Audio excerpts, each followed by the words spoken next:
قل للذي يسعى لإرضاء الإله اسلك طريق المصطفى خير الدعاء يا أسوة الداعين يا خير الورى يا قدوة الهادين يا علم الهدى ما كنت فظا أو غليظا بينهم وبرحمة من ربنا تهدي. بسم الله الرحمن الرحيم. الحمد لله رب العالمين والعاقبة للمتقين، وصلى الله وسلم على سيد الأولين والآخرين محمد الأمين و علی آله و صحبه اجمعین. بینندگان گرامی در هر کجایی که هستید و در این لحظات دارید برنامه خودتان، برنامه با دعوتگران را مشاهده می کنید، خدمت تک تک شما ارجمندان و بزرگواران عرض سلام و ادب و خسته نباشید دارم. امیدوارم که توفیقات الهی شامل حال همه شما عزیزان بوده باشد.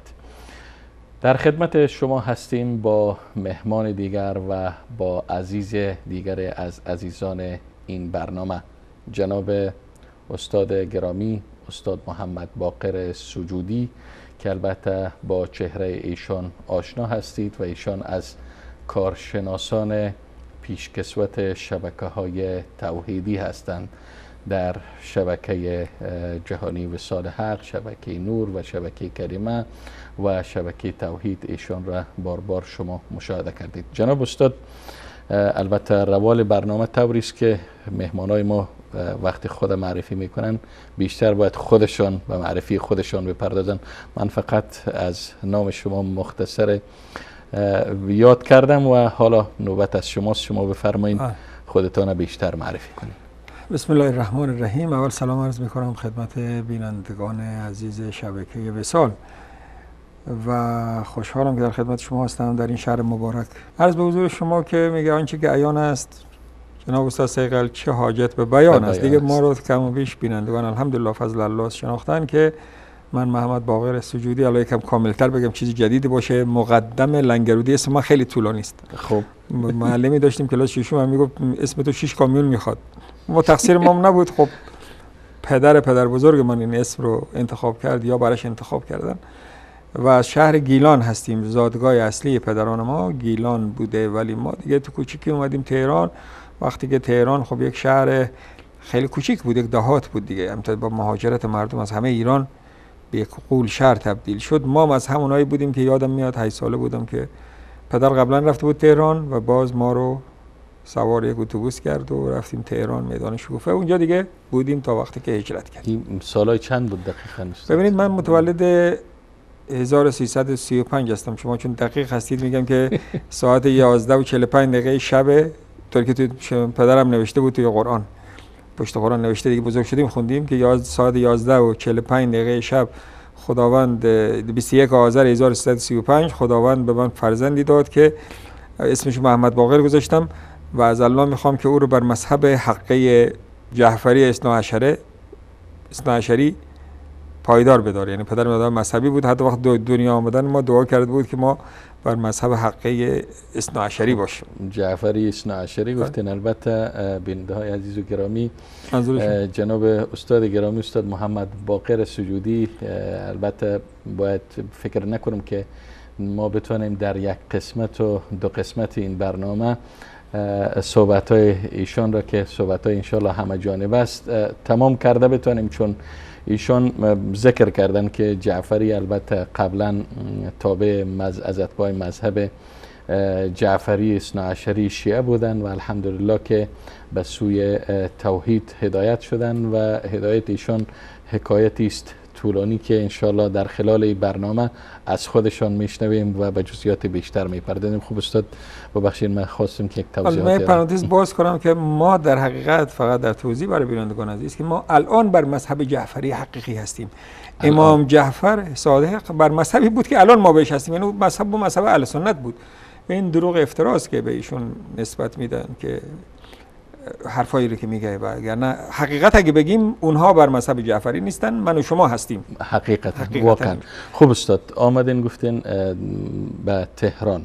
خب وقتی به تهران آمدین، حالا میخوام که از دوره دانش آموزیتان و بالاخره از دوره دانشجوییتان بگم یا حتی اگر تحصیلات حوزه‌ای هم داشته باشین از اونها می‌خوایم بشنویم. شکر الله که تحصیلات حوزه‌ای البته نداشتم، ولی تهران اومدیم مثل هر کسی دیگه تو ایران اون دوره که زمان شاه بود تحصیل مجانی بود، حتی که چیزم میدادن، حالا نمیخوام بگیم خوب بود یا بد بود، ولی خوراک هم صبح تو مدرسه میدادن. تو هم لنگرود بودیم، صبح به اصطلاح شیر و کیک و مثل هر بچه دیگه ای رفتم مدرسه. تو تهران درس خوندم، سرای شکوفه میشستیم شهباز، باز رفتیم دبیرستان خیابان دبیرستان صفوی خیابان گوته، باز رفتیم دانشگاه. بعد از اون باید میرفتیم سرباز ایران که 2 سال سربازی اجباری داره، برخلاف افغانستان هم سابق داشت و برخلاف پاکستان، برخلاف اکثر کشورهای دنیا. در اکثر کشورهای دنیا نیست اکثر. الان 10 کشور هست که یکیش ایرانه که هنوزم هست. اکثر کشورهای دنیا سربازی اجباری نداره. درسته، شاید من با کشورهایی که من آشنا هستم اونجا سربازی اجباری مصر هست. داره، مصر هست، مثلا سودان هست، بله. سوریه هست، کشورهای عربی. البته فکر کنم در کشورهای خلیجی مثلا مروج نیست. بله، عرضم بزرگتون باز دیگه رفتیم چی قبول شدیم در انستیتوت تکنولوژی بعد از دیپلم. البته بینندگان ما دروغشون نمیگیم، من 2 سال هم توی ناکام شدم به اصطلاح افغان‌ها، یعنی رد شدم، ولی که اون به نفع من شد. خداوند من که زندگی رو نگاه میکنم، یعنی فکر کنم انسان رفوزه بشه و به نفعش باشه. و 2 سال یا 1 سال یادم نمیاد، به هر حال ردی دارم، یعنی فکر نکنید که شاگرده. ولیکن مشکل من در فیزیک و اینا بود. آخر دیدم که من باید دیپلم بگیرم، چون اصلا خانواده من کسی نیست که دیپلم نگیره. اونجا اینجوری بود که اگر شما فیزیکو و علتش هم به شما بگم که بذار از خاطرات خودت استفاده بکنیم. من دانش آموز زرنگی بودم، این نبود که مثال الان بهت میگم چطور دیپلم گرفتم.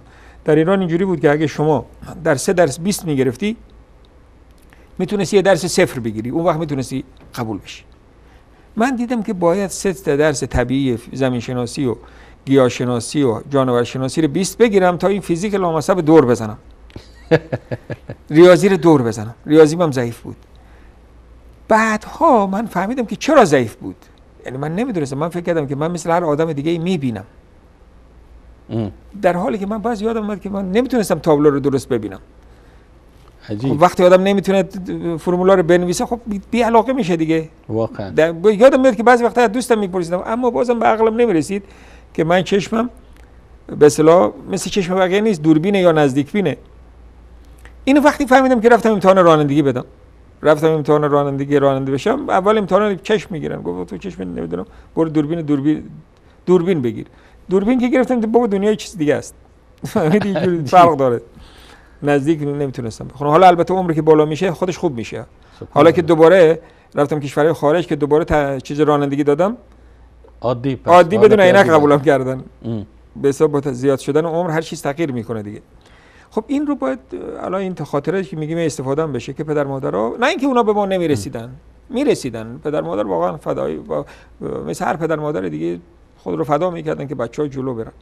ولی به هر حال تونستم دور بزنم بگیرم و باز رفتم دانشگاه و باز که این موفقیت پیش اومد، انستیتوت که رفتم، باز که تو دانشگاه سراسری ما جزو 3000 نفر اول بودیم، اما بلد نبودیم چطور رشته انتخاب کنیم و باز اون رشته هم که انتخاب کردم دوست داشتم، جامعه شناسی، چون انقلاب شده بود و جامعه شناسی از دکتری بیشتر ارزش داشت پیش ماها. متوجه سیاسی بودیم دیگه. بله. و تو اون رشته باز قبول شدم بعد از انقلاب به دانشگاه ملی که الان شده دانشگاه شهید بهشتی. دانشگاه ملی دانشگاهی بود که تو زمان شاه ما رو پولدارا بود فقط. یعنی دانشگاه اول کشور بود. در زمان شاه فقط ما رو پولدارا بود. فقط بچه پولدارا میرفتن چون که خصوصی بود.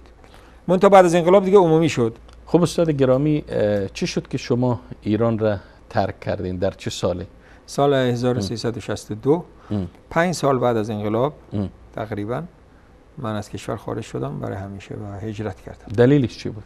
دلیلش این بود که دلایل اصلیش دیگه این بود که من از مذهب شیعه بریده بودم. یعنی واقعا دیدم که من یک شیعه نیستم و دوچار از یعنی مطالعاتی که کرده بودم با چیزایی که دیده بودم فهمیدم که من نمیتونم دیگه با این قوم زندگی کنم. مشکلم حتی با دولت هم نبود. من تا لحظه آخر معلم مدیر مدرسه و به اصطلاح مسئول امور تربیتی بودم. یعنی یک شغل به قول اینا حزب الله یا به قول ما الان دیگه حزب شیطانی بود. یعنی به تایید من مردم سر کار میرفت. بعضی‌ها به تایید من تا حالا بازنشسته شدن. یعنی شما جایگاه ویژه‌ای داشتید در وقت. ولی که دیدم که من از این قوم بریدم و نمیتونم با اینا زندگی کنم. اول با پدر مادرم نمیتونم، چون که به عقیده اونا نبودم دیگه. و تو ایران هم این نیست که مثلا باز ما که خارج اومدیم مثلا پاکستان دیدیم یکم آزادی هست. طرف پدر آقا حنفی است، مثلا پسرش سلفی است مثال. اونقدر مشکل نداره. ایران اینجوری نیست. ایران اینجوری نیست. باید که همه نسخه هم باشن. و باز من اصلا یک چیز دیگه شده بودم. می‌خواستم دست بسته. مثلا مسئله دست بسته نماز خوندن اینقدر نبود که من اصلا اون چیزا رو قبول نداشتم. دیدم که من با هجرت کنم این منافقت نمیشه، با نفاق زندگی کرد. علت این بود از مذهبش برگشتم. خب استاد، شاید اکثر بیننده هایی که تا حال هم از رژیم آخوندی ایران اطلاعات درست و اطلاعات حسابی ندارند و تا حال هم به رژیم حاکم در تهران به همان دید سالهای 58 یا 60 میبینن، شاید تا حال هم این سوال در ذهنشان مستحضر شود که چرا استاد سجودی در او زمان در اوج انقلاب و در اوج اینکه تهران مبدل شده بود به اصطلاح خود آخوندا به ام القرای جهان اسلام و همه با یک دید مثبت به طرف ایران نگاه میکردن و حتی عده زیادی از دانشمندا و اندیشمندای جهان اسلام فریفته جریان خمینی شده بودن، چرا استاد سجودی به تنهایی بگیم یک بار از این رژیم برید و از این انقلاب نوپا برید و رخت سفر بربست به خارج ایران؟ این سوال شما رو در چند چیز جواب بدم، ولی یک نکته اول بگم که شما فرمودید که هنوز هم عده‌ای در جهان اسلام هستن که از حکومت ایران دفاع میکنن. من خبر خوش رو به شما بدم که این البته من در طول هجرت این رو دیدم که بعدم خصوصا دفعه اول که حج اومده بودم میگه آقا خمینی مجدد قرن. بابا جان نیست، مردمی که تو همین از جزایر و از مغرب اومده بودن. ولی که الان این خبر خوش به شما بدم که امسال که من در خدمت شما الان هستم و اومده بودم برای عمره، یک نکته دیدم که از چشم خیلی‌ها پنهان موند و اون این که من در حرم مدینه و در حرم مکه یک آخوندم ندیدم. شاید بگید آقا ایرانی‌ها نمیان، عراقی‌ها که میان. من دیدم که عراقی‌ها به کثرت میان و برای هشت شعبی هم دعا میکنن. همون دعای خودشون رو میخونن. ولیکن آخونداشون با لباس آخوندی نمیان.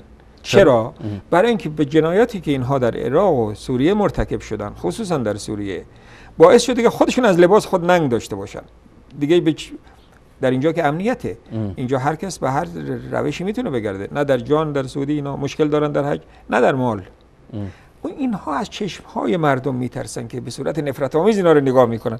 یعنی خودشون فهمیدن که هیچ محبوبیتی در دنیای اسلام حالا ندارن. این در بخش اول شما. یعنی شما گمان میکنین استاد که مردم حالا رژیم آخوندی ایران خوبتر درک کردن و از جنایاتش درستتر واقف شدن، حتی کشورهای فارسی زبان مثل افغانستان و تاجیکستان؟ افغانستان، پاکستان، وقتی که شما ببینید چیزای دیگه اصلا نمیشه تحمل کرد که بچه‌ها رو می‌بینید از زیر خاک در میارن. مگر میشه یک پادشاه کشور خودش رو بمباران کنه، مردم خودش رو بمباران کنه، بچه‌های کوچیک بمباران کنه؟ فردی مثل ترامپ که گفته بود آقا اصلا به این سیاست اومد بهش رأی دادن که من کاری به خارج ندارم. ولی وقتی فیلم بچه‌ها رو دید که داره نفس میکشه و برایش گفتن که آقا اینا خود بمب شیمیایی میندازه، چون که میدونی علوی اصلا حیا ندارن، با طبعا ایران باشه، اینه دیگه هیچ انسانی نیست که ببینه قبول نکنه که اینها جنایتکار هستن. آقا یکی دوتا نیست که تمام با سوریه خاکستر شده.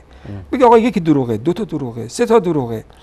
لذا جهان ازشون برگشته. دلیل برگشتش این است که چرا شما که تو مکه مدینه تشریف دارید، آخوند دیدی با لباس آخوندی سالهای پیش بودن یا نبودن؟ بله. حالا نیستن. خودشون فهمیدن که چیکار کردن، گیر کردن دیگه.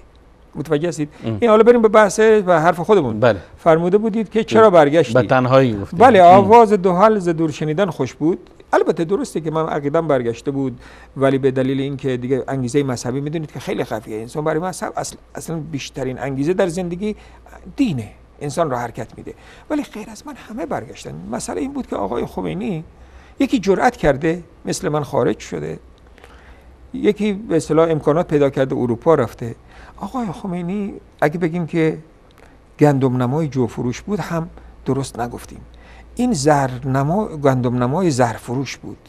واقعا من در تاریخ اینطور انسان ندیدم که یک ملت رو گول بزنه. الان چرا تونست گول بزنه؟ ببینید هیچ نیازی به گول زدن نداره. الان شما منو دعوت کردید به یک مصاحبه تلویزیونی میخواید بدید، یعنی ولی شما حالا بخواید منو گول بزنید بگید که آقا من اینو دعوت میکنم و برنامه‌اش پخش نمیکنم. آخه چرا باید این کارو بکنی؟ این کار باید آدم یک کسی رو گول میزنه باید یک دلیلی داشته باشه. خمینی پادشاه بود، دلیلی نبود که ملت رو گول بزنه. ملت باهاش بود. منتها نمیدونم این از ذاتش بود یا چی بود. ببینید شما وقتی از هواپیما پیاده میشه نفرای پشت سرش، بنی صدر، لاهوتی، همه لاهوتی آخوند بود، رفیقش بود. منتظری دیگه شاگرد خاصش بود، براش میمرد. خود آقای بنی صدر میگه که من قسم خورد که بیشتر از پدرم دوستش داشتم، ولی میگم نمیدونم چرا. میگه وقتی به من میگفتن گفتم مگه میشه دروغ بگه؟ آخه چرا دروغ بگه؟ نیازی نداره که دروغ بگه. من وقتی که این رو دیدم یاد این حدیث پیامبر افتادم، بعدها اینو شنیدم دیگه، بعدها اینو فهمیدم. حضرت پیامبر صلی الله علیه و سلم فرمودن که الله جل جلاله روز قیامت 3 نفر رو نه نگاه میکنه، نه تزکیه میکنه، نه باشون حرف میزنه، یعنی حتی باشون داوری هم براشون نمیکنه، اینها رو میفرسته جهنم. یکی گدای مستکبر، یعنی گداست ولی تکبر داره، خودشو چی میگیره. یکی شیخ زانی، پیرمرده که زناکاره. خب یکی پادشاه دروغگو. اینا نیازی ندارن مثلا جوون بره زنا بکنه چون نیاز جوونیه. اما پیرمرد دیگه خودش باید بره دوا بخوره مثلا تا به این راه بیفته. و گدا یک آدم پولدار تکبر کنه واسه میشه. گدا دیگه چرا تکبر کنه؟ یک رعیت میتونه به پادشاه دروغ بگه. یعنی من رعیت خمینی بودم میتونستم بهش دروغ بگم برای اینکه خود نجات بدم. خمینی چه دلیلی داشت به ما دروغ بگه؟ او که پادشاه بود، قبل از پادشاهی هم پادشاه بود. یعنی خمینی قبل از اینکه پادشاه کشور بشه از لحاظ دینی مردم قبولش داشتن، مرجع تقلید بود. لذا کاری که ایشون کرد باعث شد همه ازش برگشتن. فقط نیست من که برگشته باشم. تنها کسایی هستن مثل آقای حالا اسمم نمیاریم که 3000 میلیارد برد. یک هفته قبلش میگه ما بسیجی درجه 1 هستیم، یک هفته بعدش توی کانادا بود با پول ایران. کسی با اینا نمونده مگر کسایی که مثل خودشون هستن. این نیست که فقط سجودی برگشته باشه. سجودی چون که مسئلهش این بوده که اهل سنت اومده این مسیر اومده، اما همه که باش بودن برگشتن. بازرگان برگشته، نوه خودش حسین خمینی برگشته، نوه خودش هم برگشته. بله. یعنی گمان میکنید که روند برگشت و بریدن از تشیع در سالهای 60 آغاز شده بود و امروز وضعیت چگونه میبینید شما؟ چون والا ببینید ما در زمان شاه شما نمیتونستی به خمینی مثال نه به هر مرجع تقلیدی بد بگی. در زمان شاه بله مرجع تقلید اینجوری خودشون ساخته بود. اینا یک سازمان رازآلود و رمزآلود هستن. از درون اینا کسی خبر نداشت. در بیرون اینا متاسفانه بگیم این رو برخلاف اهل سنت که با هم گاهی درگیر میشن، اینا در بیرون با هم درگیر نبودن. بیرون پیش مردم همه مقدس بودن. آخوندا ندید شما به من نشون بده در زمان شاه این آیت الله از اون آیت الله بد بگه.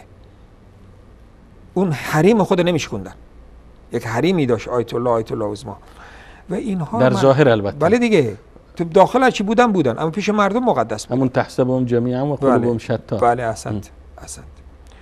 اینها رو زمان شاه مردم اینطور دوست داشتن که مثلا نیم خورده اینا رو میخوردن. میگفتم من خودم یادم میاد که کوچیک بودم پدر من که از اینا برگشت قبل از من در که شیعه بود و تا آخر عمرم شیعه بود. من میشه یکی پسر اینور مینشون، باقر اینور میشون، صادق اینور. باز قرآن میخوند اول که باز میگه عکس خمینی رو میداد میگه ببوسید، میگه این آقا نمیدونه. با خودی کی باشه دیگه پدر ما که اینو قبول داره. حتما آدم چی است و اصلا نمیتونستی حرف بزنی. جرم بود. الان ببین تو هر خونه خمینی رو فوش میده، نه خمینی رو، هر مرجع تقلید رو. پس در جواب سوال شما ملت ایران از مذهب شیعه برگشته. من مطمئن هستم. دلیل برگشت شما جناب استاد از تشیع دلزدگی شما از رژیم آخوندی بود یا دلایل دیگری هم داشت که شما از تشیع؟ دلیل اصلیش من کتاب کافی رو که خوندم، من راستش بخوای بر اساس فطرت موحد بودم. فطرت گمراهی‌های زیادی داشتم، اما فطرتاً میدونستم که الله همه کار هست. مثلا امام رضا که نمیتونه همه کارا رو بکنه، این فطرت من به من این رو گفته بود. البته نمیگم، پنهان نمیکنم، مجله بود به نام رنگین کمان، 2 صفحه داشت. 2 صفحه نه اینکه 2 صفحه داشته باشه، 2 صفحه به نام تریبون آزاد داشت. عده‌ای بودن که مثلا از توحید مینوشتن، از اهل سنت نمینوشتن. میدیدم حرفای اونا درست تره. اتفاقا جالبه وقتی که شاه گفت که چرا شما تظاهرات میکنید، آخوندهای سنتی گفتن آقا ما 6-7 تا چی داریم، تقاضا داریم. یک تقاضاشون این بود که این مجله بسته بشه، در حالی که یک مجله‌ای بود که اصلا مربوط به علم نبود، مربوط به دین نبود. 2 صفحش عقیده شیعه و سنی رو بحث، شیعه و توحید رو بحث میکرد. ببینید چقدر نقطه ضعف داره. آخوند خودش میدونه، یکی از اونایی که تاریخ انقلاب ایران رو ببینه و این مجله رو بسته بودن. این مجله دنیای علم که بعد رنگین کمان شده بود بعدش، بله نه اول رنگین کمان بود بعد دنیای علم شد، یا دنیای علم بود بعد رنگین کمان شد. رئیسش فردی بود به نام میمن‌الدین نژاد که اصلا یک نجات پرست بود، میشه گفت دینی نبود، یک متعصب بود در ایران پرستی. ولکن من میخوام بگم که امروز شبکه‌ها چی کار میتونه بکنه. آخوند 2 صفحه رو که نصفش خودش مینوشت، نصف رو مخالفین مینوشت، تحمل نکرد، به شاه گفت اینو ببند. و امروز ما شبکه داریم، چقدر شبکه‌هایی که ما داریم چی کار داره میکنه. یک علتش همین مسئله دینی بود، یک علتش هم این بود که ببین حاضر بودم تو ایران بمونم، با عقیده‌ام پنهان میکردم، اما دیدم این مرد به قانون خودش هم احترام نمیذاره. یه قانون اساسی درست کرده، آقای خمینی خودش رأی داده، خودش تصویب کرده. در اون قانون مثلا نوشته تفتیش عقاید ممنوع. وقتی ما تو دانشگاه بودیم انقلاب فرهنگی شد دیگه، 2 سال از عمر ما رو هم نذاشتن که درس بخونیم. بعد از انقلاب فرهنگی دوباره که دانشگاه باز شد، یک سک کاغذ جلوی من گذاشتن. منی که تازه معلم دینی هستم، معلم امور تربیتی هستم، مدیر مدرسه هستم، میگه در کدوم انتخابات رأی دادی؟ این تفتیش عقایده. انتخابات خودشون؟ انتخابات چند تا شده بود، به کدومش رأی دادی؟ خب رأی ندادن جرم بود، یک جوری جرم نبود، یعنی معلوم بود که طرف جزء نظام نیستی. خب من گفتم که این خلاف حتی قانونی که خودتون تصویب کردید. شکنجه خودشون تصویب کردن که شکنجه یه سیلی زدن ممنوعه، اما ما میشنیدیم دیگه، تو کشور بودیم که هر کار میکنن با زندانیا. گفتیم این مردمی که به قانون خود احترام نداره همدیگر هم میکشه و دیدین که امروز همونطور شد. لذا متنفر شدم از اینا و یک دلیلش هم این بود که اومدم. خب جناب استاد گرامی، استاد سجودی، چون برنامه ما رو به پایانی است، بهتر است که ادامه صحبت ها را بگذاریم به قسمت بعدی برنامه که انشاءالله شما البته با ما هستید. و از تک تک بیننده های عزیز و گرامی که تا این لحظه با ما بودن و قسمت اول مصاحبه با جناب استاد محمد باقر سجودی را دنبال کردن، از تک تک شما عزیزان سپاسگزارم و تا برنامه بعدی همه شما عزیزان را با پناه الله یکتای به همتا می سپارم. و السلام علیکم و رحمت الله تعالی و برکاته. قل للذي يسعى لإرضاء الإله اسلك طريق المصطفى خير الدعاء يا أسوة الداعين يا خير الورى يا قدوة الهادين يا علم الهدى ما كنت فظا أو غليظا بينهم وبرحمة من ربنا